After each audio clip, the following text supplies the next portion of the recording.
आगे बढ़ने से पहले फ्रेंड्स एक बहुत ही सुंदर सा कोट आप लोगों के लिए। Some people dream of success. कुछ लोग जो है ना वो सक्सेस के सपने देखते हैं। कुछ लोग होते हैं जो जागते हैं, उठते हैं और उस सपने के लिए काम करते हैं, उसके लिए मेहनत करते हैं, दिन रात एक कर देते हैं। तो कुछ लोग केवल सपना देखते हैं और कुछ लोग होते हैं जो उस सपने के लिए अपनी पूरी जान लगा देते हैं।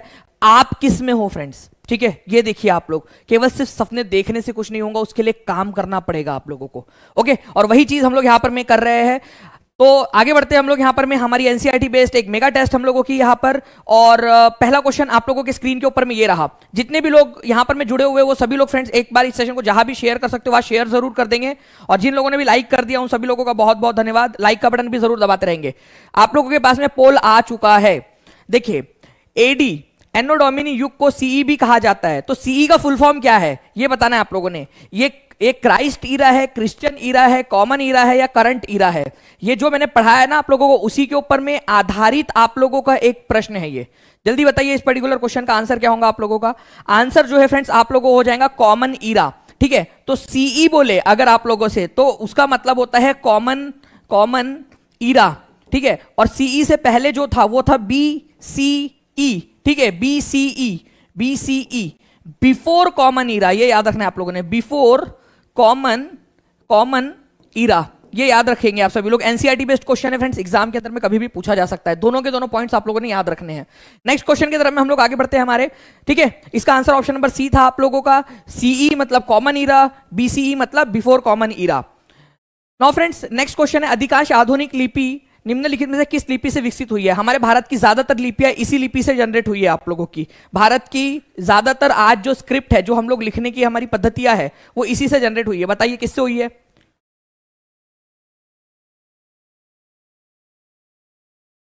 सभी लोग एक बात पूरा जोर लगा देंगे। तो फ्रेंड्स ये जो हमारी लिपि है जिससे बाकी की लिपियां जनरेट हुई है वो है ब्राह्मी लिपि। ब्राह्मी लिपि जो है फ्रेंड्स ये सबसे पुरानी लिपि मानी जाती है हमारे भारत की, जिसको हम लोग पढ़ सकते हैं। मतलब पढ़ने लायक लिपियों में सबसे पुरानी है और उसी से बाकी की लिपियां जो है वो जनरेट हुई है हमारी। ब्राह्मी लिपि को हम लोग पढ़ना भूल चुके थे फ्रेंड्स, लेकिन बाद में क्या हुआ है 1837 में तुम्हारे चचा का लड़का था जेम्स प्रिंसेप। ठीक है, जेम्स प्रिंसेप, इसने क्या किया फ्रेंड्स, इसने वापस से ढूंढ के निकाला। ओके, वापस से जो है हम लोगों को इस लायक बनाया कि हम लोग ब्राह्मी लिपि को पढ़ सके। तो ब्राह्मी लिपि को पढ़ने में सफलता किसने हासिल की थी? फिर से जेम्स प्रिंसेप ने। ये याद रखेंगे आप सभी लोग, ये बहुत ही इंपॉर्टेंट है आप लोगों का। जेम्स प्रिंसेप ने सफलता हासिल की थी, इंपॉर्टेंट पॉइंट आपका। ओके, 1837 के अंदर में। अशोका के अभिलेख कौन सी लिपि में लिखे हुए थे? अशोका के अभिलेख भी ब्राह्मी स्क्रिप्ट में ही लिखे हुए थे। नेक्स्ट क्वेश्चन आप लोगों का आपके स्क्रीन के ऊपर ये रहा फ्रेंड, जल्दी बताइए। भारत यहां पर में मानव इतिहास में कौन सा युग सबसे लंबा है?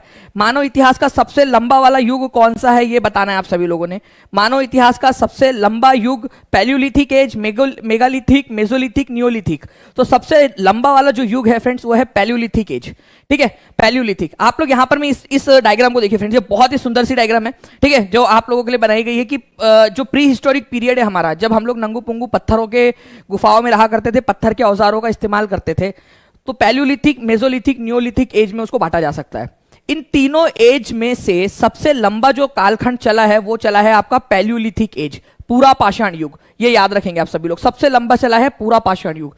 तो ये याद रखना है आप लोगों ने। आंसर आपका हो जाएगा ऑप्शन नंबर 1। ठीक है, इस पर्टिकुलर क्वेश्चन का तीसरे नंबर का ए आंसर है पैलियोलिथिक या पूरा पाषाण युग आपका। पृथ्वी की सबसे पतली परत कौन सी है? चौथे नंबर का क्वेश्चन, जल्दी जल्दी से बताइए फ्रेंड्स।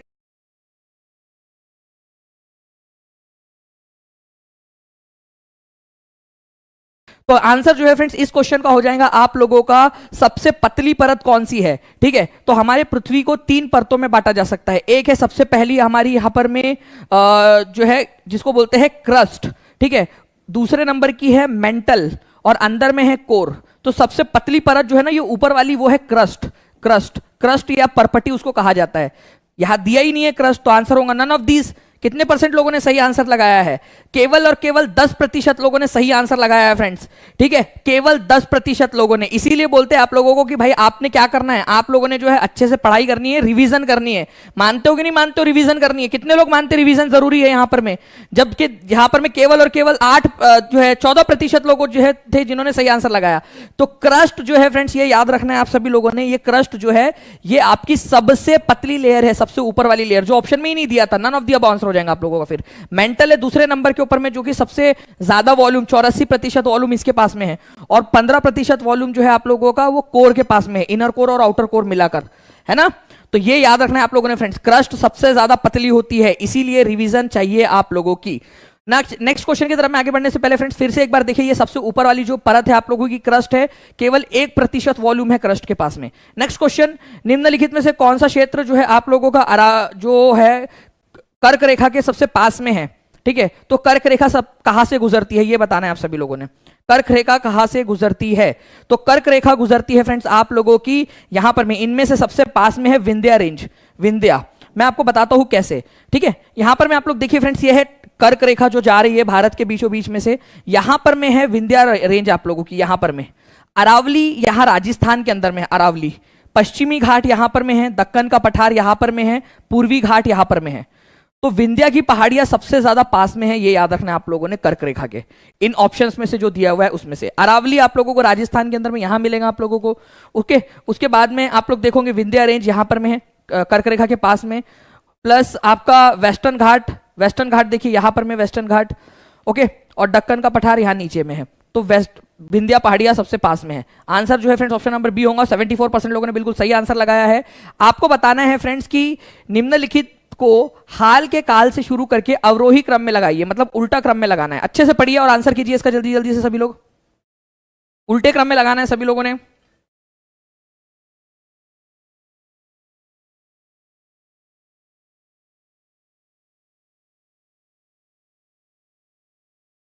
चलिए बहुत बढ़िया फ्रेंड्स, देखिए अगर मैं पर्टिकुलरली बात करूं यहां पर मैं ऋग्वेद की, तो आपको बताया था कि ऋग्वेद की जो रचना है, ठीक है, इसकी रचना करीब 3,500 साल पहले हुई है, ठीक है, ईयर्स एगो। ओके, वर्ण व्यवस्था जो है फ्रेंड्स करीब 3,000 साल पहले आया था आप लोगों का। मौर्य साम्राज्य की स्थापना जो है फ्रेंड्स ये करीब 2300 साल पहले हुई है, और उसके बाद में जो है गौतम बुद्ध या बुद्धिज्म का जो इमर्जेंस है वो करीब 2500 साल पहले हुआ है। तो सबसे पास में कौन सा है हमारा, क्योंकि उल्टे क्रम में लगाना है आप लोगों ने, तो उल्टे क्रम में लगाना है अगर, तो सबसे पहले आप लोगों का मौर्य साम्राज्य की स्थापना, तो सी पहले आएगा आपका, फिर उसके बाद में आएगा डी, फिर उसके बाद में बी और फिर ए, बी और फिर ए, इस तरीके से आएगा आपका, है ना, उल्टे क्रम में। तो आंसर इसका ऑप्शन नंबर डी होने वाला है। तो ऑप्शन नंबर डी लगाया है 48% लोगों ने। तो कॉन्ग्रेचुलेशन फ्रेंड्स, 48% लोगों ने तो भी कम से कम यहां पर में सही आंसर लगाया है। ऐसे ही आप लोग जो है धमाकेदार तरीके से देखते जाइए कि आप लोगों को कितना सही होता है, सीखते जाइए। दक्कन का पठार जो है फ्रेंड्स आपका बेसाल्ट की चट्टानों से बना है। दक्कन के पठार पर बेसाल्ट चट्टानों की उत्पत्ति ज्वालामुखी से निकलने वाले लावा के जमाव के कारण हुई है। तो दक्कन के पठार पर जो है बेसाल्ट चट्टान पाई जाती है। क्या ये पॉइंट सही है आपका? और दक्कन के पठार पर बेसाल्ट चट्टान जो है वो ज्वालामुखी से निकलने वाले लावा की वजह से बनी है। तो स्टेटमेंट ए और स्टेटमेंट बी, यहां पर मैं देखिए ये ऑप्शन इधर साइड में दिया आप लोगों की, इधर में, ठीक है, 1 2 3 4।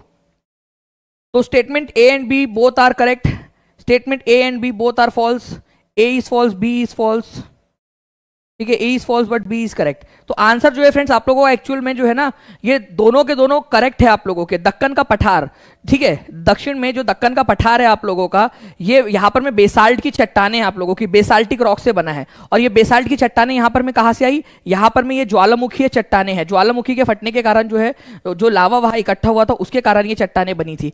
कितने प्रतिशत के खिलाफ कमजोर हो गया? हम किस शासक की बात कर रहे हैं? किसका भाई था? मिर्जा कामरान, जिसकी हरकतों के कारण, जिसकी बहुत सारी महत्वाकांक्षाओं के कारण अफगान शासकों के खिलाफ वो कमजोर हो गया। कौन सा मुगल बादशाह था वो, जो जिसका भाई था मिर्जा कामरान? तो मिर्जा कामरान जो है फ्रेंड्स ये हुमायूं का भाई था, ये याद रखना है आप लोगों ने, हुमायूं का भाई, जिसके कारण हुमायूं जो है अफगान जो थे उस समय के सूरी वंश हो चाहे जो दूसरे अफगान शासक हो, उनके खिलाफ कमजोर हो गया। काफी लंबे समय तक 15 साल तक जो है इसको अपने शासन से छोड़कर बाहर भी रहना पड़ा था, क्योंकि उसका मिर्जा कामरान जो उसका भाई था, ठीक है, वही हमेशा इसके खिलाफ बगावत करता रहता था, अफगानों की मदद करता था। तो घर का भेदी लंका ढाई वाली बात थी। यहाँ पर में मिर्जा कामरान हुमायूं का भाई था, और हुमायूं के खिलाफ ही षड्यंत्र रचता रहता था। तो आंसर आपका ऑप्शन नंबर ए हो जाएगा। ठीक है, नाउ फ्रेंड्स आपको बताना है निम्नलिखित में से कौन सा भारत में पुरातात्विक महत्व का पूरा पाषाणिक स्थल है।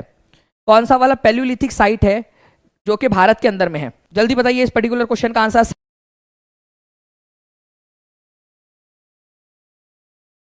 ओके,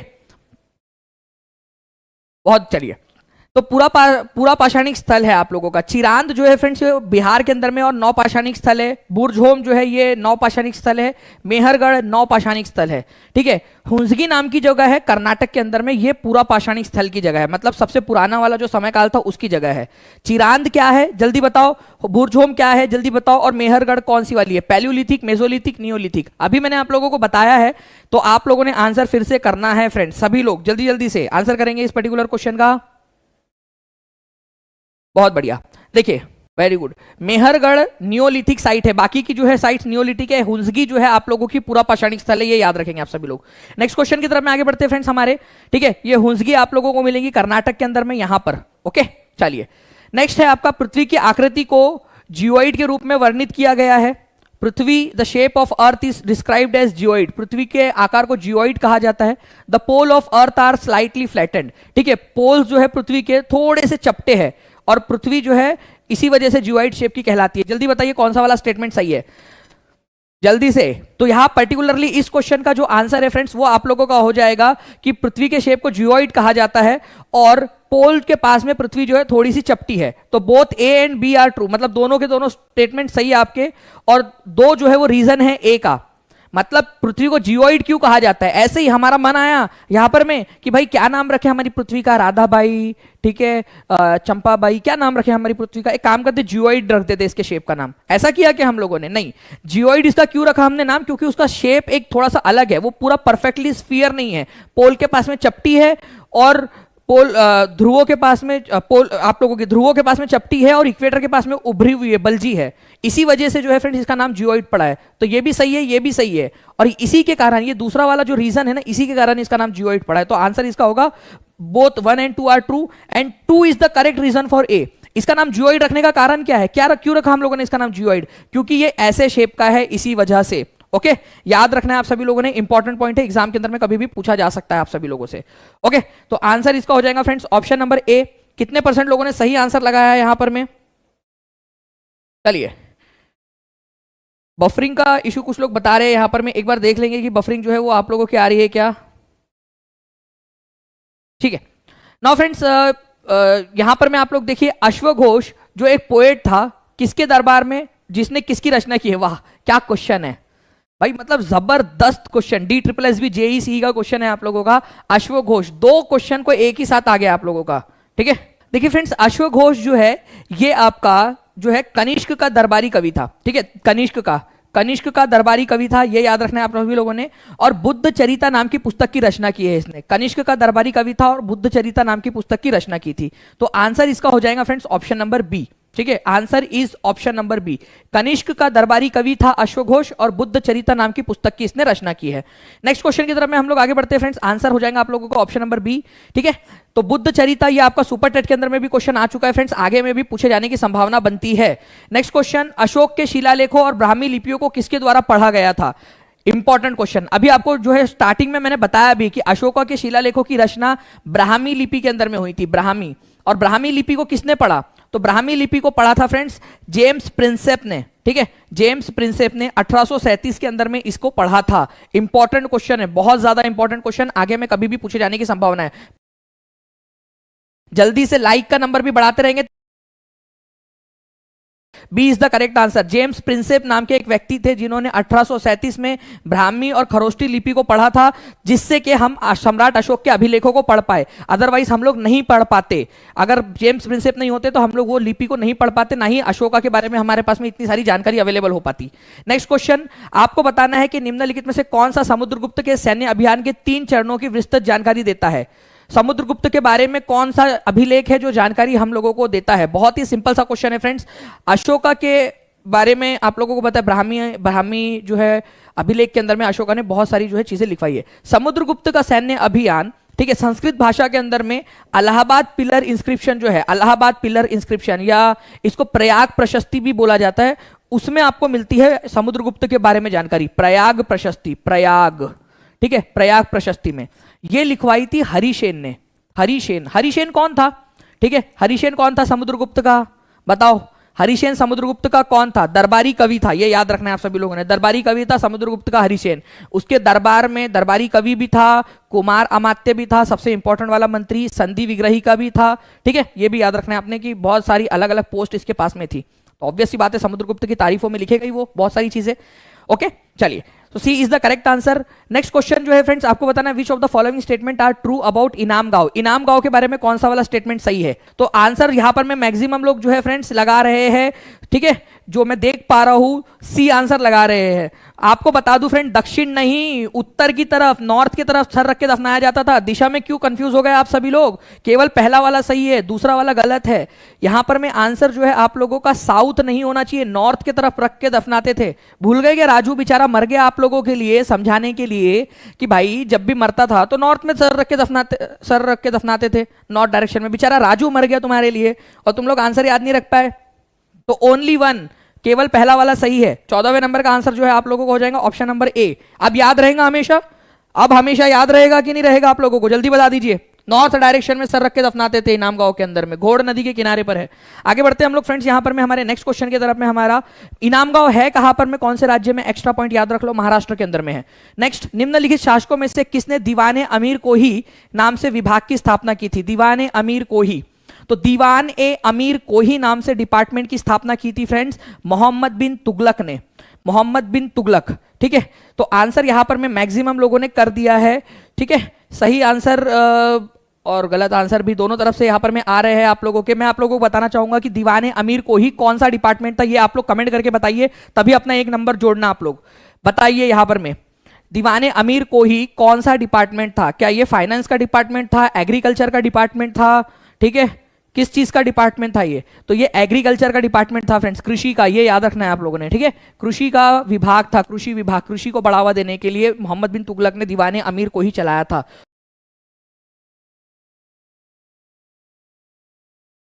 ओके, चरक किसके दरबार में दरबारी चिकित्सक थे? चरक, ठीक है, चरक। चरक संहिता नाम की पुस्तक लिखी है इन्होंने, जिसमें उन्होंने हड्डियों की गणना की थी। गलत की थी गणना उन्होंने, लेकिन चलो ट्राई तो किया भाई ने। ट्राई के लिए यार फुल मार्क्स तो उनको मिलना ही चाहिए। तो याद रखेंगे चरक किसके दरबार में दरबारी कवि थे? तो कनिष्क के थे। कनिष्क के दरबारी कवि का नाम था अश्वघोष और दरबारी चिकित्सक का नाम था चरक, ठीक है। तो कनिष्क के दरबारी कवि का नाम अश्वघोष, जिसने बुद्ध चरितम नाम की पुस्तक लिखी, और चरक थे इनके दरबारी चिकित्सक, फिजिशियन, जो उनका इलाज करते थे। और चरक ने जो है फ्रेंड्स चरक संहिता लिखी है, ये याद रखना है आप सभी लोगों ने, ठीक है। आंसर हो जाएगा आपका ऑप्शन नंबर ए।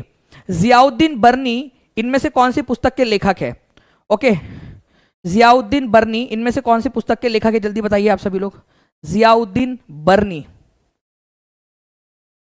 ठीक है। 17th नंबर का क्वेश्चन है आप लोगों का, जल्दी जल्दी से आंसर कर देंगे सभी के सभी लोग।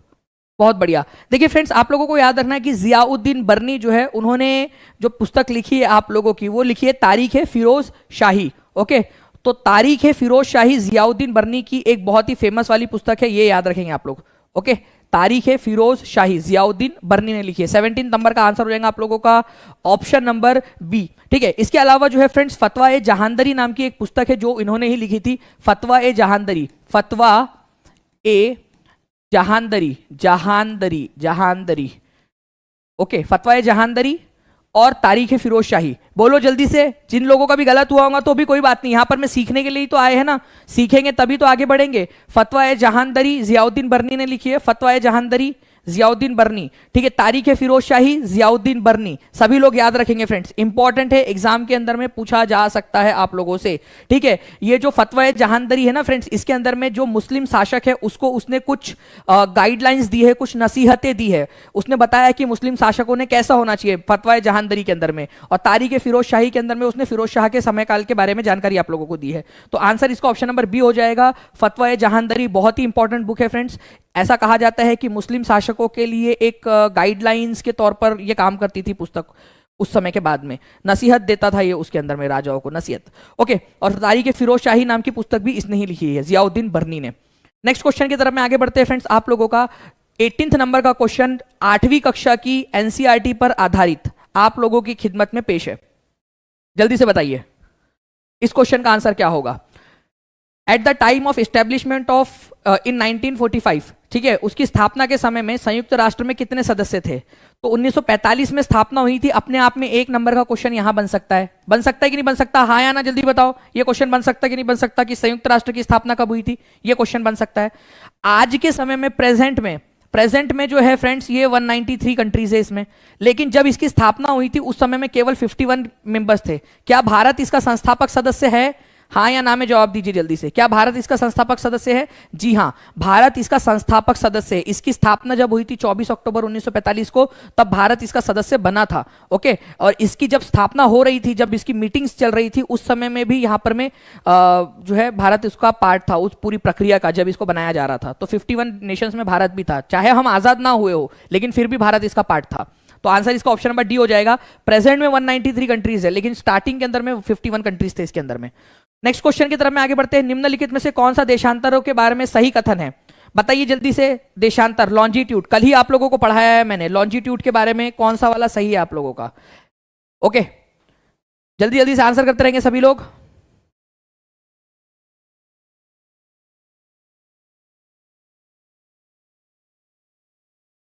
ठीक है, तो देखिए अगर हम लोग बात करेंगे फ्रेंड, निम्नलिखित में से कौन सा देशांतर के बारे में सही कथन है? The length is longest at pole, सबसे जो ज्यादा लंबाई है वो पोल के ऊपर में है, ठीक है, देशांतर की। इसके बाद में length is the shortest at equator, equator के ऊपर में जो है लॉन्जिट्यूड की लंबाई सबसे कम होती है। All of them have equal length, सभी की लंबाई समान होती है। लेंथ रिड्यूसेस टुवर्ड्स द पोल। अब देखो फ्रेंड्स, मैं आपको बताना चाहूंगा, एक बात सुनो। लॉन्जिट्यूड जो है वो नॉर्थ पोल से स्टार्ट होते हैं, साउथ पोल पे आकर खत्म हो जाते हैं, सेमी सर्कुलर होते हैं, सेमी सर्कुलर, ठीक है, अर्धवृत्ताकार। तो ये इनका सभी का साइज बराबर होता है, साइज चेंज नहीं होता कभी भी। इन लोगों का साइज और लेंथ कभी भी चेंज नहीं होती। सारे के सारे पूरे 360 जो लॉन्जिट्यूड है, ठीक है, सभी की लेंथ जो है ना, आप लोगों को याद रखना है कि सेम है, ठीक है, लेंथ सेम है सभी की, पूरे के पूरे जितने भी आपके लॉन्जिट्यूड है उन सभी की देशांतरों की लंबाई समान है। तो C is the correct answer. 64% लोगों ने बिल्कुल सही आंसर दिया है फ्रेंड्स, कॉन्ग्रेचुलेशन। आगे से ध्यान रखना है आप लोगों ने। ओके, चलिए, तो जितने भी आपके देशांतर है उन सभी की लंबाई जो है वो समान है, क्योंकि ये ऊपर नॉर्थ पोल से स्टार्ट होकर साउथ पोल तक जा रहे हैं, सारे के सारे सेमी सर्क्यूलर है, ठीक है। चलिए नेक्स्ट क्वेश्चन की तरफ में आगे बढ़ते हैं हम लोग फ्रेंड्स। हमारे आपको बताना है कि निम्नलिखित में से कौन सा वाला इनकरेक्ट है, गलत है। ध्यान से समझिए फ्रेंड्स, आपसे इनकरेक्ट बोला है। तो the movement of earth around sun is known as rotation. सूर्य के चारों ओर पृथ्वी की गति को घूर्णन कहा जाता है। पृथ्वी का अपनी धुरी पर घूमना परिक्रमण कहलाता है। जल्दी बताइए इसका आंसर क्या होगा? जब पृथ्वी सूरज के चारों ओर घूमती है उसको घूर्णन कहते हैं, रोटेशन कहते हैं। और पृथ्वी जब अपनी धुरी पर घूमती है, अपने आप में ऐसा गोल गोल रानी इतना इतना पानी करके घूमती रहती है, उसको परिक्रमण कहते हैं। तो फ्रेंड्स दोनों के दोनों पॉइंट्स गलत है आपके, दोनों के दोनों उल्टा दिया हुआ है, उल्टा दिया हुआ है। इसी वजह से आंसर सी हो जाएगा, बोथ, क्योंकि आपसे तो गलत पूछा था, है ना, आप लोगों से ही पूछा है ना कि गलत कौन सा है, तो दोनों के दोनों गलत है, ठीक है, दोनों के दोनों गलत है। तो ये याद रखना है आप लोगों ने कि आंसर इसका ऑप्शन नंबर सी हो जाएगा। तो सूर्य के चारों ओर पृथ्वी की गति को आप परिक्रमण कहते हो, ये इसको परिक्रमण कहते हैं। और जो घूर्णन है ना, वो अपने आप जब धुरी पर घूमती है, खुद के अराउंड जब गोल गोल घूमती है, उसको घूर्णन या रोटेशन कहा जाता है। इसको याद रखना है फ्रेंड्स। देखो, पृथ्वी अपने खुद का अराउंड घूम रही है, गोल गोल घूम रही है, वो रोटेशन घूर्णन कहलाता है। और पृथ्वी जो सूरज के अराउंड घूम रही है उसको रिवोल्यूशन या फिर आप लोग परिक्रमण कहते हो। ओके, तो ये दोनों पॉइंट्स आप लोगों ने याद रखने हैं, इंपॉर्टेंट है आपका। ओके, दोनों के दोनों जो है अपोजिट दिए हुए हैं, इसी वजह से आंसर इसका ऑप्शन नंबर सी होगा आपका। और गलत आपसे पूछा था, इसी वजह से एग्जाम में आप लोगों ने ध्यान से लगाना है आंसर को।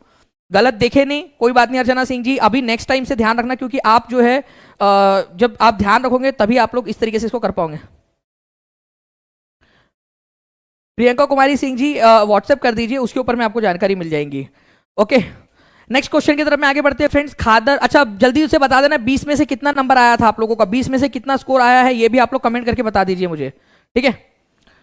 खादर और भांगार निम्नलिखित में से किस प्रकार की मिट्टी है? खादर और भंगार किस प्रकार की मिट्टी है, ये बताते रहेंगे आप सभी लोग, ठीक है। काली मिट्टी, एल्यूवियल जलोढ़ मिट्टी, लाल मिट्टी या लेटराइट, कौन से वाले मिट्टी का प्रकार है खादर और भंगार? तो खादर और भंगार ये आप लोगों की जो है फ्रेंड्स एलुवियल सॉइल, जलोढ़ मिट्टी का प्रकार है। इसमें से कौन सी वाली पुरानी मिट्टी है और कौन सी वाली नई मिट्टी है, ये भी बता दीजिए। अभी इतना खर्चा हो गया है तो जल्दी जल्दी बता दो कि कौन सी न्यू प्रकार की मिट्टी है, कौन सी जो है पुराने प्रकार की मिट्टी है।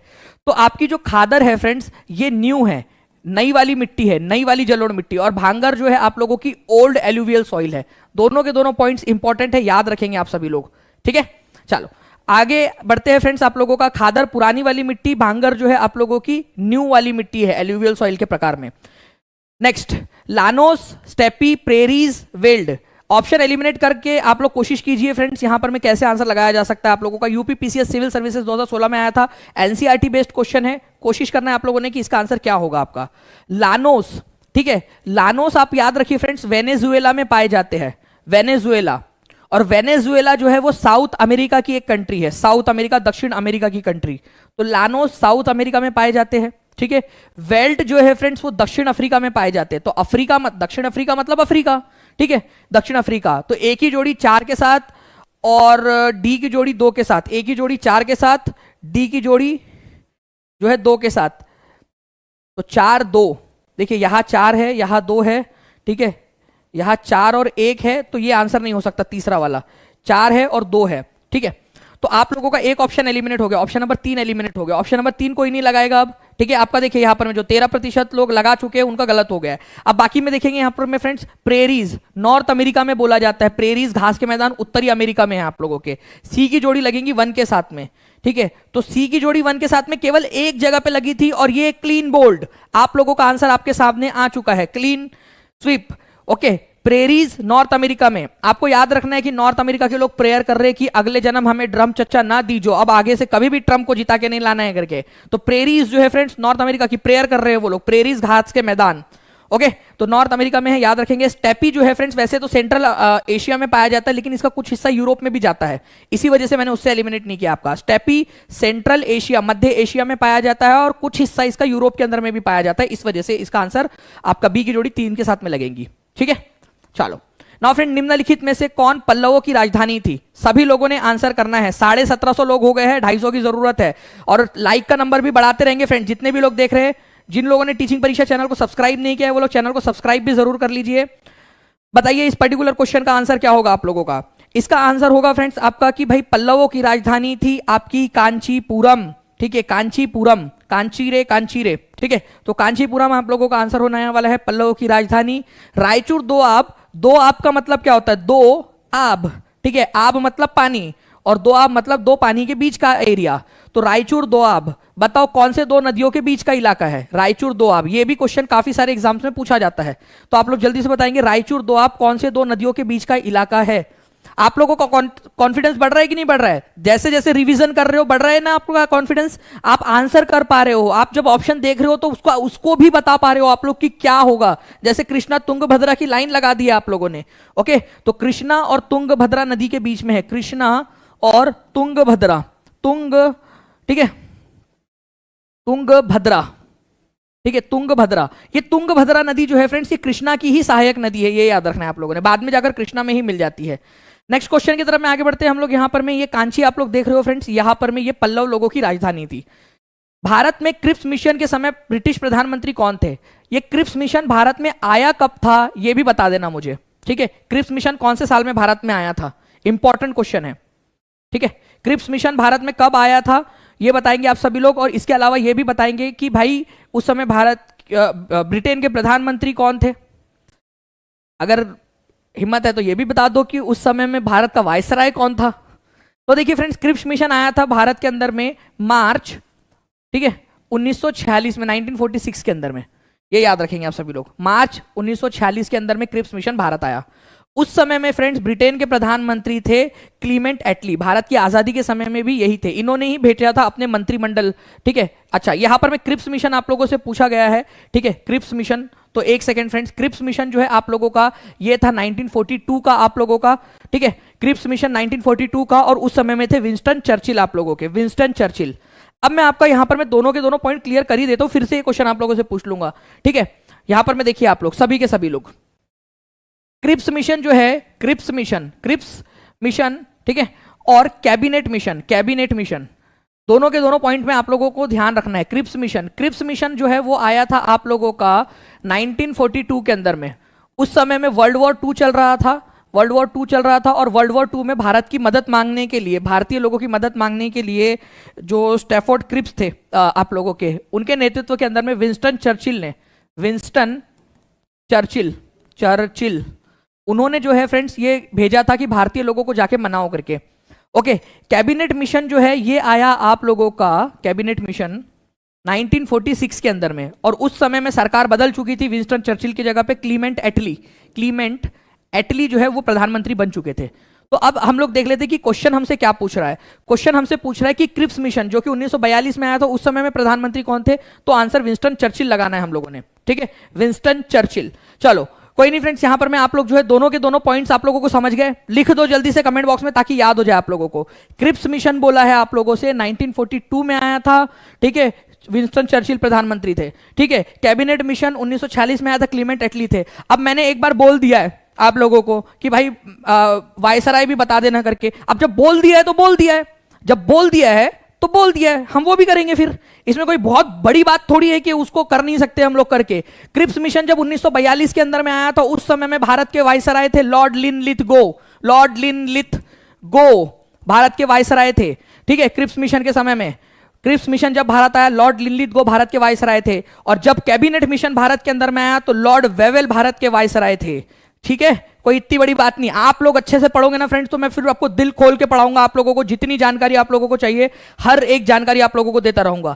बस आप अच्छे से पढ़ते रहिए। यहां पर मैं जैसे आप लोगों के रिस्पॉन्स रहेंगे, जितना ज्यादा लाइक एंड शेयर आप लोग करते रहोगे, सब्सक्राइब करते रहोगे फ्रेंड्स, उतना ज्यादा दिल खोल के आप लोगों के लिए नॉलेज जो है मैं यहां पर मैं बरसाता रहूंगा आप लोगों के लिए। ठीक है, चलिए आगे बढ़ते हैं हम लोग यहां पर में हमारे नेक्स्ट क्वेश्चन की तरफ में। The history of British India के अनुसार भारत को कितने भागों में, भारत के इतिहास को कितने भागों में बांटा जा सकता है? जल्दी जल्दी से बताइए।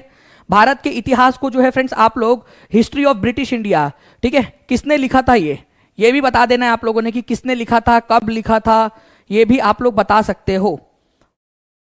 तो जो क्वेश्चन नंबर 25 है आप लोगों का, इसके अनुसार हिस्ट्री ऑफ ब्रिटिश इंडिया जो है इसको हिंदू, मुस्लिम और ब्रिटिश इंडिया के अंदर में बांटा जा सकता है। जेम्स मिल्स नाम के एक स्कॉटिश इकोनॉमिस्ट थे, उन्होंने 1817 में ये बुक लिखी थी। हिंदू इंडिया, मुस्लिम इंडिया और ब्रिटिश इंडिया, हिंदू, मुस्लिम और ब्रिटिश इंडिया में बांटा जा सकता है। ठीक है, जेम्स मिल्स ने इसको लिखा था। मैं आपको दिखा देता हूं फ्रेंड्स, जेम्स मिल्स, उन्होंने ये बुक लिखी थी हिस्ट्री ऑफ ब्रिटिश इंडिया। ये पुस्तक उन्होंने लिखी कब? 1817 में।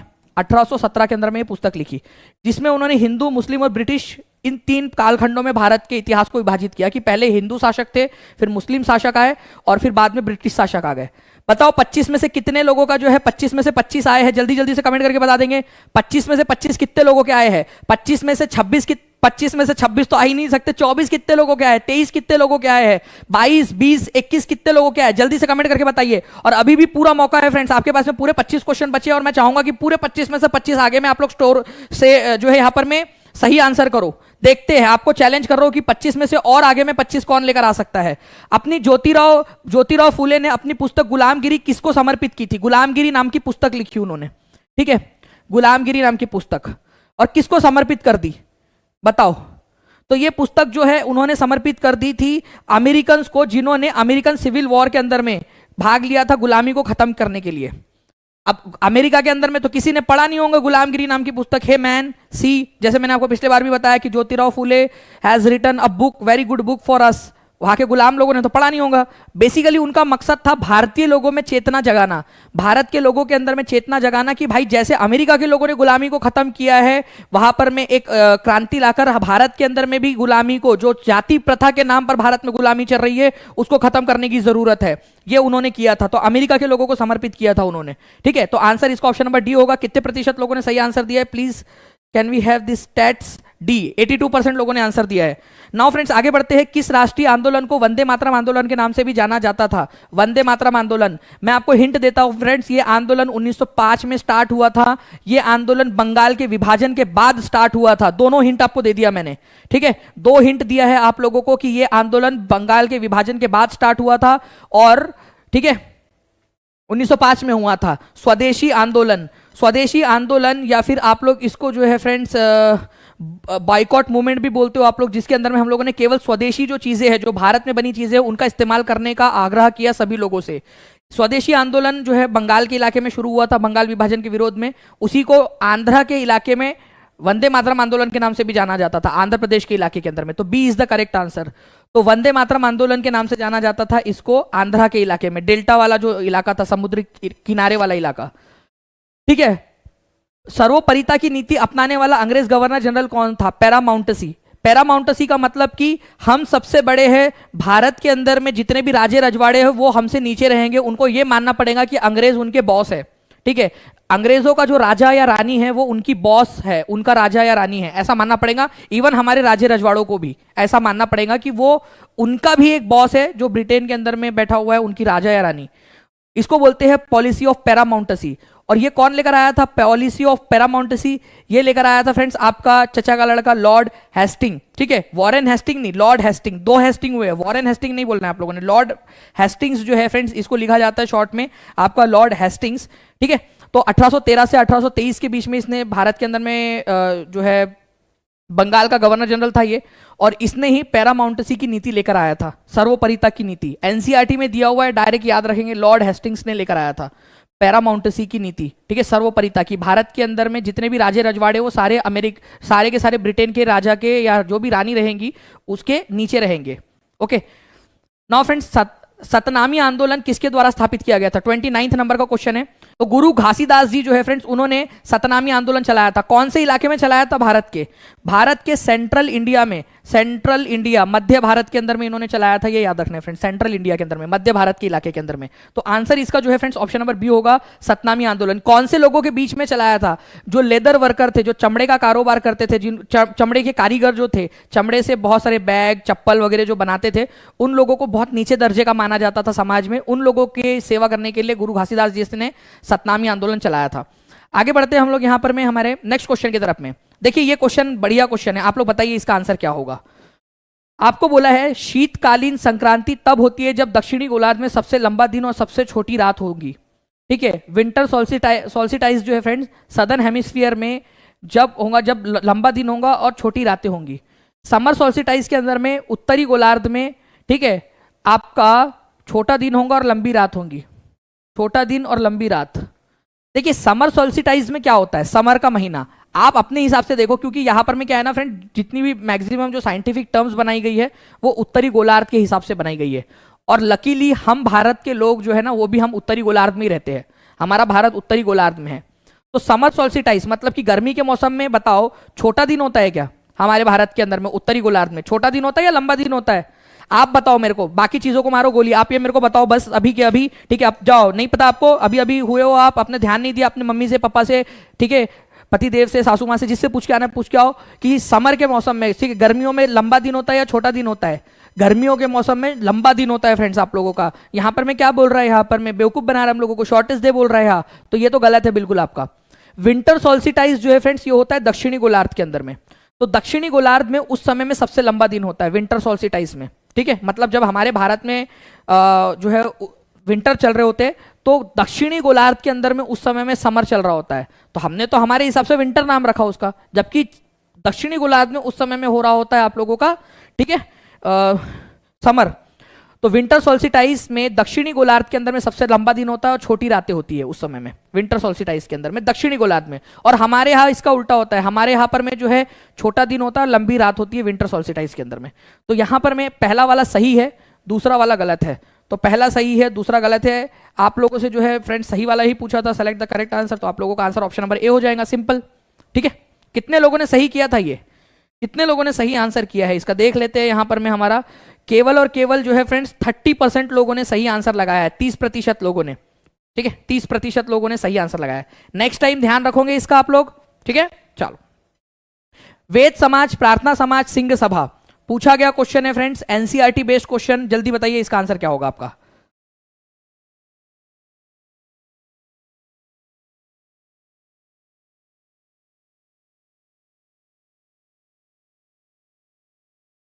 देखिए अगर मैं बात करूं फ्रेंड्स वेदा समाज की, प्रार्थना समाज की, सिंह सभा की, तो वेद समाज जो है आप लोगों ने याद रखना है फ्रेंड्स, ये आपका स्थापित हुआ था मद्रास के अंदर में, मद्रास प्रेसिडेंसी में इसकी स्थापना हुई थी। तो एक ही जोड़ी दो के साथ लगने वाली है, तो यहां पर मैं ये ऑप्शन नंबर 1 तो आंसर हो ही नहीं सकता, ऑप्शन एलिमिनेशन की टेक्निक। प्रार्थना समाज, इसकी स्थापना जो है हुई थी बॉम्बे में, ठीक है, बॉम्बे के अंदर में इसकी स्थापना हुई थी, एमजी रानाडे ने इसकी स्थापना की थी। तो बी की जोड़ी 3 के साथ लगेगी, बी की जोड़ी 3 के साथ में केवल और केवल एक जगह पे ही लगी है, तो आंसर आपको मिल गया, बाकी के ऑप्शन एलिमिनेट हो गए। अब सिंह सभा, सिंह सभा आंदोलन जो है फ्रेंड्स ये सिखों के अंदर में किया गया आंदोलन था सिख समुदाय के अंदर में। जितनी भी कुरीतियां फैली हुई थी, अंधविश्वास फैला हुआ था, उसको खत्म करने के लिए सिंह सभा आंदोलन चलाया गया आपका। एक आंदोलन जो है फ्रेंड्स अमृतसर में चलाया गया था 1871 में, और एक आंदोलन 1879 के अंदर में लाहौर में भी चलाया गया। तो लाहौर में भी सिंह सभा आंदोलन चलाया गया था, इसी वजह से जो है सिंह सभा आंदोलन की जोड़ी लाहौर के साथ में भी लग सकती है। वैसे अमृतसर के अंदर में पहला सिंह सभा आंदोलन हुआ था आपका, तो सी की जोड़ी 1 के साथ में, तो आंसर इसका ऑप्शन नंबर 3 होगा आपका। ओके, चलिए नेक्स्ट क्वेश्चन 32वें नंबर का क्वेश्चन है आपका, किसी भारतीय महिला की पहली ज्ञात आत्मकथा कौन सी है? SSC GD previous year paper में पूछा गया है, सीटेट के अंदर में पूछा गया है, रीट के एग्जाम में पूछा गया है, और पता नहीं कितने सारे और एग्जाम्स के अंदर में ये क्वेश्चन पूछा गया आप लोगों का। बताइए इसका आंसर क्या होगा। तो देखिए फ्रेंड्स, किसी भारतीय महिला की पहली ज्ञात आत्मकथा कौन सी है? तो पहली आत्मकथा है फ्रेंड्स अमार जीवन। किसने लिखी है ये आप लोग कमेंट करके बताएंगे कि किसने लिखी है। अमार जीवन नाम की आत्मकथा किसने लिखी है? Who is the writer of Amar Jibon, मेरा जीवन नाम की आत्मकथा, बंगाली भाषा के अंदर में। ठीक है, तो जल्दी से आप लोग आंसर कर देंगे, क्योंकि ये भी क्वेश्चन बन सकता है आप लोगों का। राज सुंदरी देवी, वेरी गुड फ्रेंड्स। ठीक है, तो C is the correct answer. राज सुंदरी देवी जो है उन्होंने लिखी है बंगाली भाषा में अमार जीवन, और किसी भी महिला के द्वारा लिखी गई पहली आत्मकथा 1876 में लिखी गई थी। किस अधिनियम ने बंगाल के गवर्नर जनरल को भारत का गवर्नर जनरल बना दिया? ठीक है, बंगाल का जो गवर्नर जनरल था उसको भारत का गवर्नर जनरल बोला जाने लगा अब, और वो हुआ था फ्रेंड्स 1833 में, 1833 में। 1773 में बंगाल का जो गवर्नर होता था उसको बंगाल का गवर्नर जनरल बोला जाने लगा। Governor general of Bengal Warren Hasting थे, lord Warren Hasting governor general of Bengal बने थे वो। फिर गवर्नर जनरल ऑफ बंगाल के पद को ही बदलकर भारत का गवर्नर जनरल कर दिया गया, गवर्नर जनरल ऑफ इंडिया 1833 में। और गवर्नर जनरल ऑफ इंडिया का पद को बदलकर वायसराय कब कर दिया गया था ये बताइए। वायसराय के नाम से कब बदल दिया गया? वायसराय, तो वायसराय के नाम के अंदर में बदल दिया गया था फ्रेंड्स आप लोगों का 1858 के अंदर में। ठीक है, चलो नेक्स्ट क्वेश्चन की तरफ में आगे बढ़ते हैं हम लोग यहां पर में। तो 1833 का चार्टर एक्ट बंगाल के गवर्नर जनरल को भारत का गवर्नर जनरल बनाया गया, ये याद रखना है आपने। कौन सी अक्षांश रेखा भारत के मध्य से होकर देश की जलवायु को प्रभावित करती है? कौन सी अक्षांश रेखा है इनमें से जो भारत के मध्य से होकर गुजरती है? ठीक है, ये हमारी दुनिया है, ये हमारा इक्वेटर है, और यहां पर में है हमारा भारत। ठीक है, थोड़ा सा अच्छे से बना देते भारत को। ठीक है, ये सबसे बेस्ट तरीके का भारत जो बन सकता है भाई मेरे से, ठीक है, वो है ये। ओके, चलिए, तो यहां से जो है फ्रेंड्स हमारी जाती है कर्क रेखा। ये है इक्वेटर, 0 डिग्री वाला इक्वेटर है यहां पर में। ये 23.5 डिग्री जो है नॉर्थ वाली लाइन है आपकी, जिसको ट्रॉपिक ऑफ कैंसर भी बोला जाता है। तो ट्रॉपिक ऑफ कैंसर, कर्क रेखा जो है भारत में से जाती है। 80% लोगों ने बिल्कुल अब तक यहाँ पर में सही आंसर दिया है फ्रेंड्स। ओके, तो ट्रॉपिक ऑफ कैंसर भारत के मध्य से जाती है, और इसी की वजह से भारत की जलवायु भी प्रभावित होती है। ठीक है, ये याद रखना है आपने। आंसर होगा आपका ऑप्शन नंबर सी, भारत के मध्य में से जाती है। सबसे लंबी जो है आप लोगों की ट्रॉपिक ऑफ कैंसर की सबसे लंबी लेंथ आपको मिलेंगी फ्रेंड्स मध्य प्रदेश में, और सबसे छोटी मिलेगी राजस्थान के अंदर में। यह भी याद रखना है आप सभी लोगों ने। भारतीय इतिहास लेखन के जनक अल बरूनी किसके साथ भारत आए थे? मैंने आपसे पहले भी कहा था फ्रेंड, जब आपको यह पढ़ाया था क्वेश्चन की भारतीय इतिहास लेखन के जनक के रूप में किसको जाना जाता है, तो अल बिरूनी को कहा जाता है। अल बिरूनी ने जो पुस्तक लिखी थी उसका नाम बता दीजिए, और जो भाषा में लिखी थी उसका भी नाम बता दीजिए। तो अल बिरूनी जो है फ्रेंड्स महमूद गजनवी के साथ में भारत आया था। महमूद गजनवी के साथ में किताबुल हिंद नाम की पुस्तक उसने लिखी है। इस पुस्तक का आप लोग मेरे को क्या बताएंगे, भाषा कौन सी भाषा में लिखी गई थी? किताब उल हिंद, आपकी किताब उल हिंद नाम की पुस्तक है, कौन सी भाषा में लिखी गई थी ये बता देंगे सभी के सभी लोग। किताब उल हिंद, ओके, इंपॉर्टेंट है, एग्जाम के अंदर में आप लोगों से पूछा जा सकता है। ओके, एग्जाम के अंदर में आप लोगों से पूछा जा सकता है, तो जल्दी जल्दी से सभी लोग आंसर कर देंगे यहाँ पर में। तो आपकी अरेबिक भाषा के अंदर में लिखी गई थी, ये याद रखना है आप लोगों ने, अरेबिक भाषा के अंदर में। ठीक है, अरेबिक भाषा में। नेक्स्ट क्वेश्चन की तरफ में आगे बढ़ते हैं हम लोग। हिंदुस्तान सोशलिस्ट रिपब्लिकन एसोसिएशन की स्थापना किसने की थी? मेरे को आप लोग ईयर भी बताएंगे इसका, HSRA, इसकी स्थापना का साल कौन सा है, ईयर सभी लोग बताना है कमेंट करके। 36 नंबर का क्वेश्चन है। मेरी एनर्जी में कमी नहीं आ रही फ्रेंड्स, आप लोगों की भी एनर्जी में कमी नहीं आनी चाहिए। ठीक है, आप लोग जितना ज्यादा एनर्जी दोगे उतना ज्यादा जो है फ्रेंड्स मैं भी आप लोगों के लिए एनर्जी यहां पर मैं लगा पाऊंगा। तो सभी लोग जल्दी जल्दी से लाइक एंड शेयर करते रहेंगे। और जितने भी लोग हैं फ्रेंड, जिन लोगों को टीचिंग परीक्षा के साथ में पढ़ाई करनी है, टीचिंग परीक्षा के साथ में जुड़ना चाहते हैं, टीचिंग परीक्षा का ऐप डाउनलोड कर सकते हैं।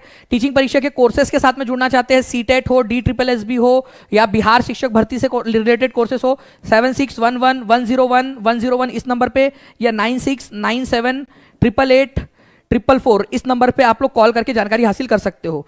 HSRA Hindustan socialist Republican association की स्थापना जो है फ्रेंड्स भगत सिंह, और आप लोगों को याद रखना है भगत सिंह और इसके अलावा जो है चंद्रशेखर आजाद वगैरह जैसे जो लोग थे उन्होंने की थी। इसकी स्थापना हुई थी 1928 में, ठीक है, फिरोज शाह कोटला दिल्ली के अंदर में। तो आंसर इसका हो जाएगा ऑप्शन नंबर डी। आंसर आप लोगों में से कितने लोगों ने लगाया है? 30% लोगों ने ही सही आंसर लगाया है यहां पर में। आंसर इसका ऑप्शन नंबर डी है। ओके, तो चंद्रशेखर आजाद, भगत सिंह जैसे लोगों ने मिलकर न्यू दिल्ली में फिरोज शाह कोटला नाम की जगह है दिल्ली के अंदर में, वहां पर में इसकी स्थापना की थी 1928 में।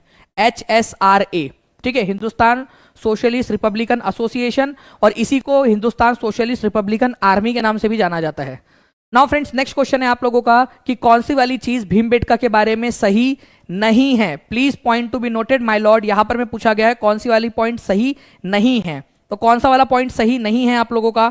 तो यहां पर में Bhimbetka is located in Raisen district of Madhya Pradesh. Madhya Pradesh के रायसेन डिस्ट्रिक्ट में लोकेटेड है भीमबेटका, मध्य प्रदेश में जी, बिल्कुल रायसेन डिस्ट्रिक्ट के अंदर में, सही है। ठीक है, Bhimbetka is famous for its rock paintings, rock painting के लिए सही है। ठीक है, Bhimbetka has been included in UNESCO world heritage site, ये यूनेस्को की वर्ल्ड हेरिटेज साइट के अंदर में भी लोकेटेड है, सही है। बट मेरे लाल, मेरे हरे, मेरे नीले, ठीक है, क्या पूछा है क्वेश्चन के अंदर में? क्वेश्चन में क्या पूछा? क्वेश्चन में पूछा कौन सा वाला सही नहीं है। ठीक है, कौन सा वाला सही नहीं है आप लोगों का, ये पूछा है आप लोगों से।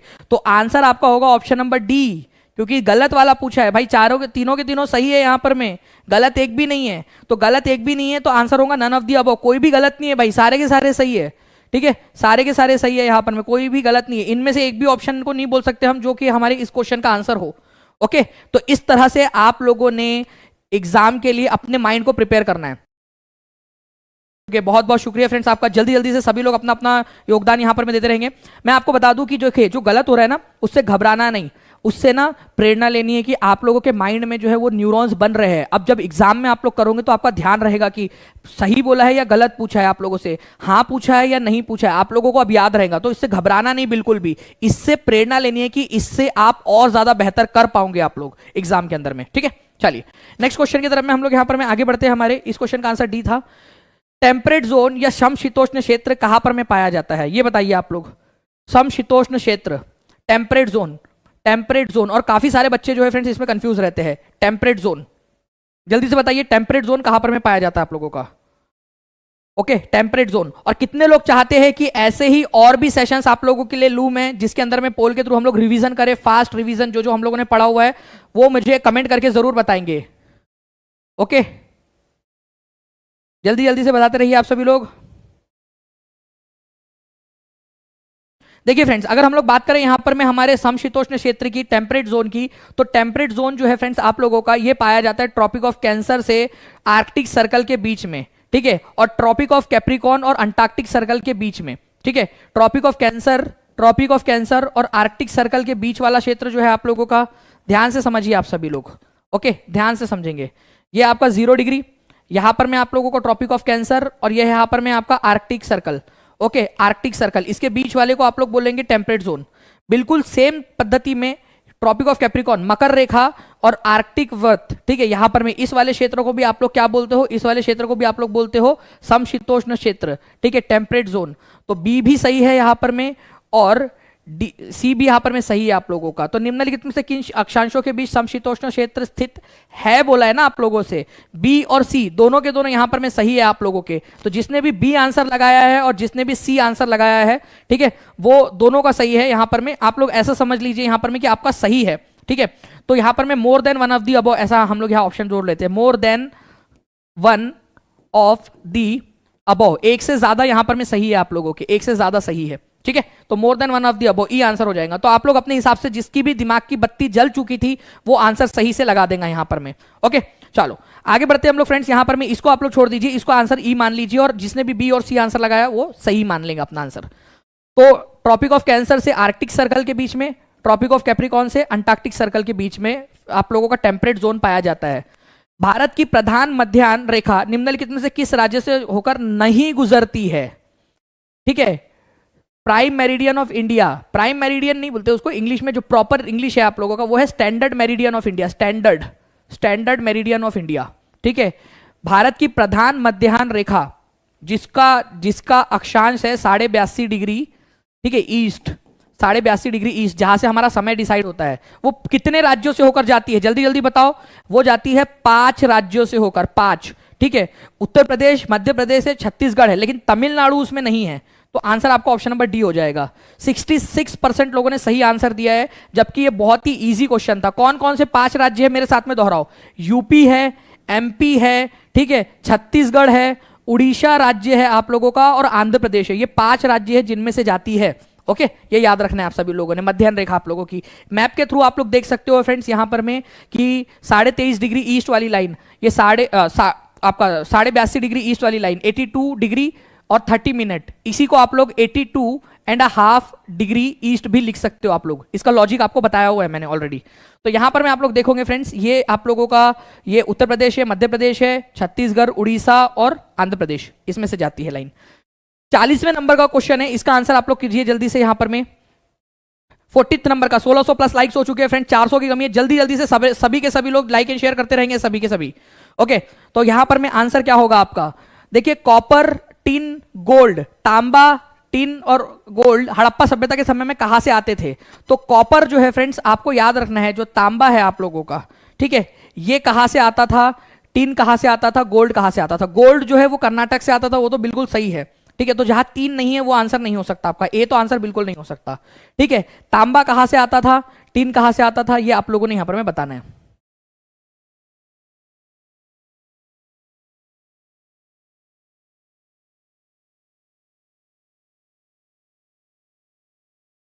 ओके चलिए, बहुत बढ़िया फ्रेंड्स। यहां पर मैं मेरे पास में कंटिन्यूअसली आप लोगों के आंसर्स आते जा रहे हैं। और आप लोग देखिए फ्रेंड्स, कॉपर अगर मैं आप लोगों से बात करूं, जो तांबा है, ओके, कॉपर, तांबा राजस्थान और ओमान से आता था, राजस्थान और ओमान से, ठीक है, राजस्थान और ओमान से आता था, ये याद रखना है आप लोगों ने, राजस्थान और ओमान। ओमान जो है एक आपका पश्चिम एशियाई देश है। टिन की बात करूं आप लोगों से फ्रेंड्स, तो अफगानिस्तान और ईरान से आता था, अफगानिस्तान और ईरान से, ठीक है। तो ये भी आप लोगों का गलत हो जाएगा, उल्टा दिया हुआ है, सोना सही है केवल यहां पर में। तो आंसर इसका होगा आपका ऑप्शन नंबर सी। ये क्वेश्चन मैं आपको रिपीट इसलिए बता रहा हूं फ्रेंड्स यहां, क्योंकि आपको याद होना चाहिए। ये आपकी एनसीईआरटी के अंदर में लिस्ट दी गई है एक, प्लीज इस लिस्ट को ध्यान से देखिए आप लोग। मैं आपको बता दूं फ्रेंड्स कि दानिश शेख जो टेलीग्राम ग्रुप है, DANISH, ये ग्रुप, और टीचिंग परीक्षा का जो टेलीग्राम ग्रुप है, दोनों ही ग्रुप के ऊपर में ये आपको मिल जाएगा यहां पर में, ये वाली लिस्ट। प्लीज टीम इसको शेयर कर देना सबके साथ में, ताकि बच्चे जो है वो इसको रिवाइज कर सके बार बार। ओके, नेक्स्ट जो है फ्रेंड्स पॉइंट की तरफ में हम लोग यहां पर में आगे बढ़ते हैं हमारे। मगध से होकर कौन सी नदियां बहती है, 41st नंबर का क्वेश्चन आपका, ठीक है। 10 क्वेश्चन बचे हैं फ्रेंड, 10 में से 10 का टारगेट रखो कि 10 में से 10 पूरे क्वेश्चन आपने सही करने हैं, ठीक है। मगध से होकर कौन सी नदियां बहती है, तो मगध जो है आप लोगों को मिलेगा फ्रेंड्स यहां पर में, इस इलाके में। तो गंगा नदी यहां से बहती थी आपकी, सोन नदी उसी की सहायक नदी है, वो आकर इससे मिलती है मगध में से। ताप्ती नदी इधर साइड जाती है, ताप्ती, ठीक है, ताप्ती, ओके, इस तरीके से। तो ताप्ती जो है नहीं जाती है मगध में से। तो गंगा और सोन 1 और 2 आंसर हो जाएगा, 1 और 2, A is the correct answer. Magadh से होकर कौन सी नदी बहती है बोला है ना, ठीक है। चलो, क्योंकि अब पता है कि अब जो है दिमाग में बार बार लाना है कि हाँ पूछा है या ना पूछा है करके। ओके, इस तरीके से जब गलत करते तब याद होती जाती है वो चीजें आप लोगों को। मानते हो कि नहीं मानते हो आप लोग चीजें, जब गलत होता है तो गलतियों से कई बार बहुत सारी चीजें सीखते हैं। इसी वजह से आपको यहाँ क्वेश्चन में जानबूझकर कंफ्यूज किया जाता है, ताकि आप एग्जाम में उन सारी चीजों का ध्यान रख सके, ठीक है। चलो, तो ए इज द करेक्ट आंसर।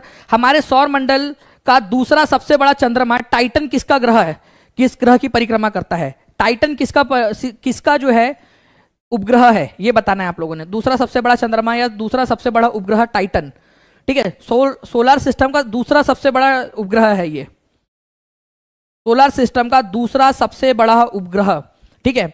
तो सोलर सिस्टम का सबसे बड़ा दूसरा सबसे बड़ा उपग्रह जो है शनि ग्रह के पास में है, टाइटन।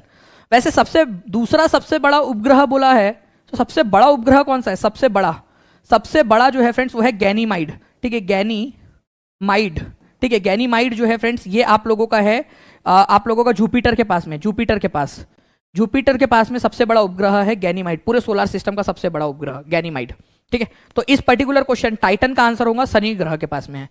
तो answer is option number B, ये याद रखना है आप सभी लोगों ने। नेक्स्ट, आर्य समाज की स्थापना किस वर्ष हुई थी। बहुत सारे बार आप लोगों को याद करवाया है फ्रेंड्स, और एग्जाम में पूछा जाता है, ठीक है। तो बताइए आर्य समाज की स्थापना किस वर्ष हुई थी? 1870 में, 1865 के अंदर में, 1875 में, या सन 1800 के अंदर में? तो आर्य समाज की स्थापना हुई थी आप लोगों की 1875 में। अब मैं आपको एक्स्ट्रा पॉइंट बता रहा हूं, प्लीज ध्यान से रखना। इसकी स्थापना हुई थी बॉम्बे में। यह क्वेश्चन यूपी टीजीटी के एग्जाम में आ चुका है आप लोगों का, आगे में भी पूछे जाने की संभावना है। किसने इसकी स्थापना की थी? स्वामी दयानंद सरस्वती। स्वामी दयानंद दयानंद दयानंद सरस्वती जो थे इन्होंने की थी यहां पर में इसकी स्थापना, स्वामी दयानंद सरस्वती ने। ओके, सरस्वती, स्वामी दयानंद सरस्वती। इनका नारा था वेदों की ओर लौटो, वेदों की ओर, ठीक है, वेदों की ओर लौटो, लौटो, ठीक है, बैक टू द वेदास, वेदों की ओर लौटो, ये इनका नारा था, ये याद रखना है आप लोगों ने। आंसर इज आपका ऑप्शन नंबर सी।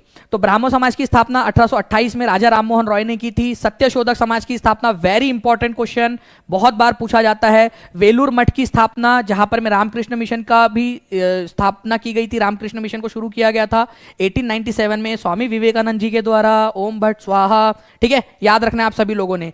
ओके, तो रामकृष्ण मिशन की स्थापना स्वामी विवेकानंद जी, सभी लोग लिख दो रामकृष्ण मिशन स्वामी विवेकानंद जी। ओके, अभिनव भारत संस्थान, पता है ना आप लोगों को ये क्वेश्चन बिहार के बीपीएससी के पीसीएस में आया था, Vinayak Damodar Savarkar. Servants of India society, very important, 1905 Gopal Krishna Gokhale. याद करो बीपीएससी के एग्जाम के अंदर में आया कि गदर पार्टी की स्थापना कहां पर में हुई थी? 1913 के अंदर में यूएसए सैन फ्रांसिस्को में हुई थी। Lala Hardayal one of the founder थे इसके। ओके, स्वराज पार्टी, मोतीलाल नेहरू और चित्तरंजन दास, 1923 के अंदर में। ओके, और इसके बाद में आता है फॉरवर्ड ब्लॉक। फॉरवर्ड ब्लॉक नाम की पार्टी सुभाष चंद्र बोस ने बनाई थी 1939 के अंदर में। इंपॉर्टेंट क्वेश्चन है ये वाला भी, आपका याद रखना है। पूरे के पूरे पॉइंट एकदम एकदम जो है आपके जबरा वाले इंपॉर्टेंट क्वेश्चन है, ये इंपॉर्टेंट वाले पॉइंट्स है आपके। शुद्र ग्रह की कक्षा निम्नलिखित किन ग्रहों के बीच में स्थित है? शुद्र ग्रह, ये भी बता दीजिए जल्दी जल्दी से। शुद्र ग्रह की कक्षा कौन से दो ग्रहों के बीच में स्थित है? ठीक है, आंसर कर देंगे जल्दी जल्दी से सभी लोग। क्षुद्र ग्रह, क्षुद्र ग्रह जो है फ्रेंड, ये छोटे छोटे चट्टानों के टुकड़े हैं आप लोगों के, जो सूरज का चक्कर लगा रहे हैं, और ये क्षुद्र ग्रह आप लोगों के पाए जाते हैं, ठीक है, मंगल और जुपिटर की, मंगल और बृहस्पति की कक्षा के बीच में। तो आंसर आपका ऑप्शन नंबर सी होगा। 66% लोगों ने सही आंसर दिया है, ठीक है। मंगल और मंगल और बृहस्पति की कक्षा के बीच में पाए जाते हैं क्षुद्र ग्रह। क्षुद्र ग्रह क्या होते हैं आप लोगों के? यहाँ पर मैं देखिए, ये मंगल की कक्षा है, ये जुपिटर की कक्षा है। छोटे छोटे चट्टानों के टुकड़े हैं जो गोल गोल सूरज का चक्कर लगा रहे हैं, इस तरीके से गोल गोल जो है सूरज का चक्कर लगा रहे हैं उसी कक्षा के अंदर में, ठीक है।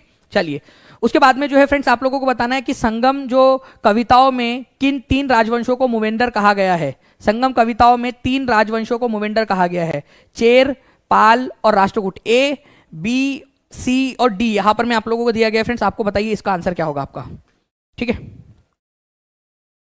चलिए, और आप लोगों के लिए गुड न्यूज ये है फ्रेंड्स, ठीक है, जो कि आप लोगों को स्क्रीन के ऊपर में भी दिख जाऊंगा कि टीचिंग परीक्षा की टीम इतनी ज्यादा सुपर फास्ट है। और यहाँ पर मैं जो है हमारे 2 बहुत ही इंपॉर्टेंट लोग हैं, उनका बहुत बहुत शुक्रिया अदा करना चाहूंगा। आभा शुक्ला जी यहाँ पर में जिन्होंने इसके अंदर में कंट्रीब्यूट किया है, और पूजा चौहान मैम, ठीक है, इनका भी यहाँ पर मैं शुक्रिया अदा करना चाहूंगा। पूजा मैम तो बिहार शिक्षक भर्ती के अंदर में सेलेक्ट भी हो चुकी है आपकी, ठीक है, और टीपी के साथ में भी जुड़ी हुई है काफ़ी लंबे समय से।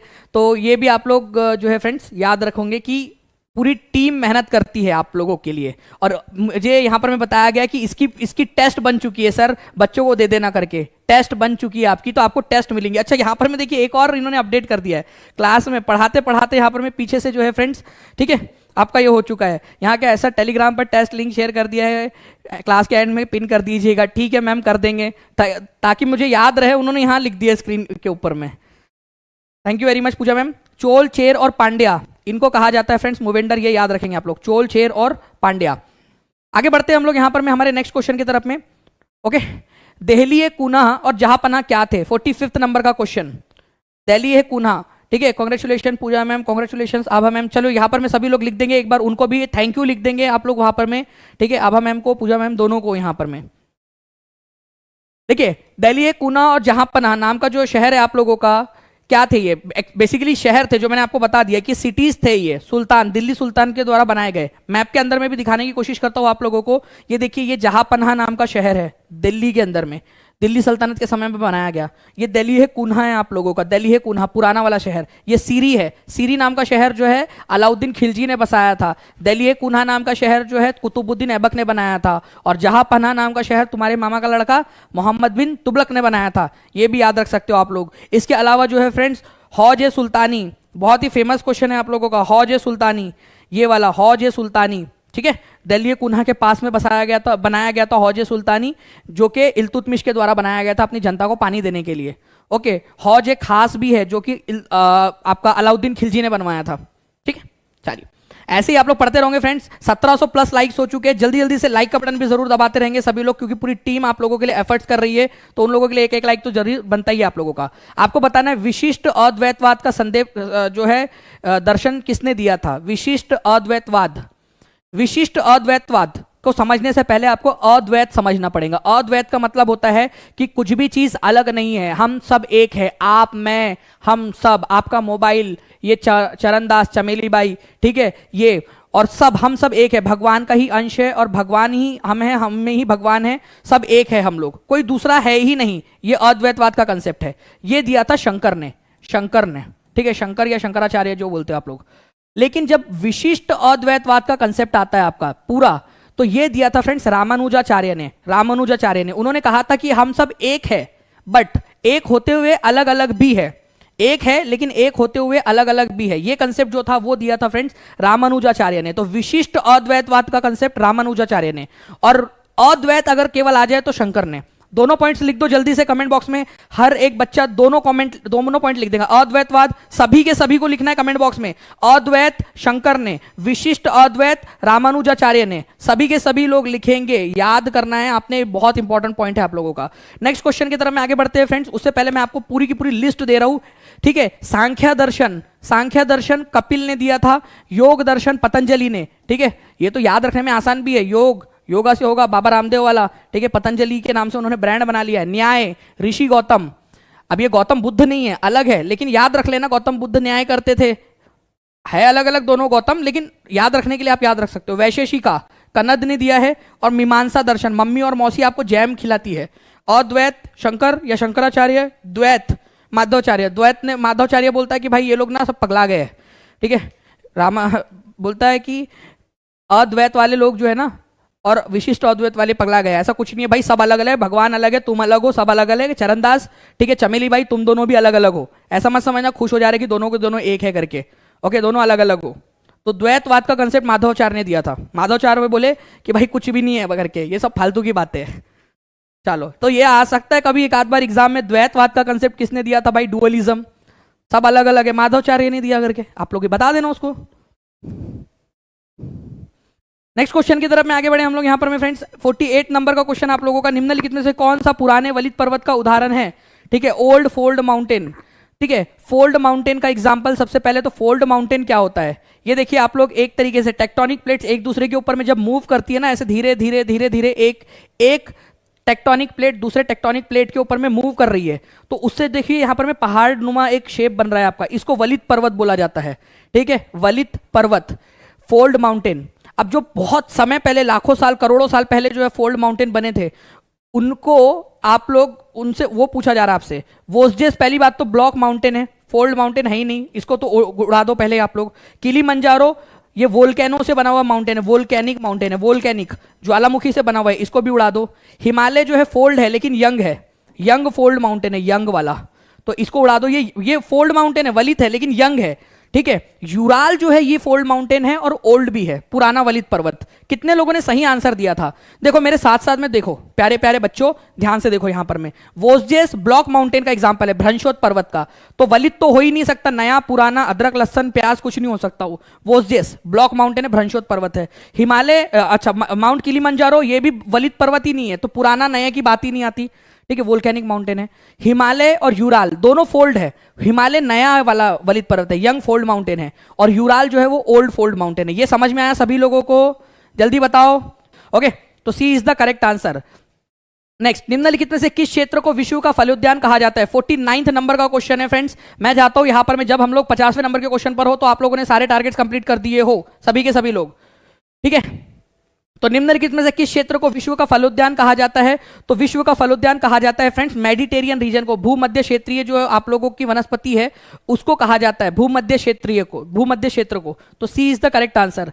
ये वाला जो एरिया है भूमध्य सागर वाला एरिया, इसको विश्व का फलोद्यान कहा जाता है। याद रखना है आप सभी लोगों ने, विश्व का फलोद्यान यहां पर में मेडिटेरियन क्षेत्र को, ठीक है, मेडिटेरियन भूमध्य सागरीय क्षेत्र को विश्व का फलोद्यान कहा जाता है। आंसर होगा आप लोगों का ऑप्शन नंबर सी। यहां पर में कौन से वाले फल पाए जाते हैं पता है आप लोगों को? नींबू वंश के फल पाए जाते हैं, नींबू वंश के फल। ये भी क्वेश्चन आ सकता है, कौन से वंश के फल पाए जाते हैं? नींबू वंश के फल पाए जाते हैं। साइट्रस फ्रूट बोलते हैं उसको, साइट्रस फ्रूट। ओके चलिए नाउ फ्रेंड नेक्स्ट क्वेश्चन है, सैयद वंश की स्थापना किसने की थी? यूपी पीईटी 2023 के अंदर में क्वेश्चन आया सेकंड शिफ्ट में। और आप बताओ यार ये क्वेश्चन आपको बताया कि नहीं बताया? बार बार पढ़ाया है कि नहीं पढ़ाया? क्वेश्चन आपको पढ़ाया है ना आप लोगों को? तो यूपीपीटी अभी 28 तारीख को ये क्वेश्चन आया आप लोगों का। जितने भी लोग हैं फ्रेंड जो टीचिंग परीक्षा के साथ जुड़ना चाहते हैं, टीचिंग परीक्षा ऐप जरूर डाउनलोड कर लीजिए आप सभी लोग। इसके बाद में जो है फ्रेंड्स आप लोग क्या कर सकते हो, आप लोग जो है टीचिंग परीक्षा का जो नंबर है 7611101101 इस नंबर पे, या 9697888844 इस नंबर के ऊपर में कॉल या व्हाट्सएप करके जानकारी हासिल कर सकते हो। टीचिंग परीक्षा ऐप पर चले जाइए, यहाँ पर में भी आप लोगों को सारी की सारी जानकारी मिल जाएंगी। जितने भी कोर्सेज चल रहे हैं सीटेट से रिलेटेड, बिहार शिक्षक भर्ती से related, DSSB, UP TET, super TET, सबसे रिलेटेड कोर्सेज आपको मिल जाएंगे। तो आंसर जो है फ्रेंड्स यहाँ पर में आप लोगों का हो जाएगा, ठीक है, Khizr Khan, D is the correct answer. यहाँ पर में खिज्र खान ने इसकी स्थापना की थी। तो ये आप लोगों का जो है फ्रेंड्स पूरा का पूरा सेशन था। Don't forget to write your score in comment box, ठीक है। तो अपना अपना स्कोर जरूर लिखेंगे कमेंट बॉक्स में हर कोई बच्चा। और मैं आप लोगों को इसकी टेस्ट भी दे रहा हूं, ठीक है। आप लोगों के लिए टेस्ट भी बनाई है पूजा मैम ने, वो भी दे रहा हूं आप लोगों के लिए। आभा मैम का भी आप लोग यहाँ पर में थैंक यू जरूर लिख दीजिए फ्रेंड्स, क्योंकि पूरी टीम वर्क करती है। आप लोगों को मैं अकेला दिखता हूं, लेकिन यहाँ पर में पूरी एक टीम वर्क है, पूरा का पूरी टीम एक साथ, ठीक है। सारे के सारे लोग मिलजुल कर जो है काम करते हैं, मिलजुल कर जो है एक अच्छा सेशन आप लोगों के लिए प्रोड्यूस करने की कोशिश करते हैं। दानिश शेख टेलीग्राम ग्रुप को जरूर ज्वाइन कर लेंगे आप सभी लोग फ्रेंड्स, ओके। इसके अलावा आप लोग टीचिंग परीक्षा का जो टेलीग्राम ग्रुप है इसको भी ज्वाइन कर लीजिए, ताकि आप लोगों को इंपॉर्टेंट इंफॉर्मेशन मिलती रहे। आप लोगों को टेस्ट चाहिए, मैं टेस्ट की लिंक दे रहा हूं आप लोगों के पास में, ठीक है। टेस्ट की लिंक दे रहा हूं जो 1 घंटे तक वैलिड रहेंगी। जो बच्चा लाइव आएगा उसको जो है फ्रेंड्स टेस्ट की लिंक मिलती है, टेस्ट मिलती है। तो लाइव आने की आदत डालो, रोज 5 बजे लाइव आ जाया करो, ताकि आपको टेस्ट मिल सके, ठीक है। टेस्ट मिल सके आप लोगों को, रिवीजन टेस्ट, ठीक है। Thank you all teaching Pariksha टीम। ज्योति कुमारी बोल रहे thank you very much Jyoti ji, okay. चलिए तो मिलते हैं फ्रेंड्स हमारे नेक्स्ट लेक्चर के अंदर में हम लोग। तब तक के लिए thank you very much. Session को जहां जहां भी शेयर कर सकते हो अपने दोस्तों के साथ में शेयर जरूर कर दीजिए। जिन्होंने चैनल को सब्सक्राइब नहीं किया वो चैनल को सब्सक्राइब कर देंगे, और बेल आइकन दबा दीजिए, ताकि आप लोगों को ऐसे ही वीडियोस की नोटिफिकेशंस आगे में भी मिलते रहे। अपना अपना स्कोर जरूर बताना फ्रेंड्स आप लोग, ओके। चलो thank you very much, bye, God bless you all, thank you.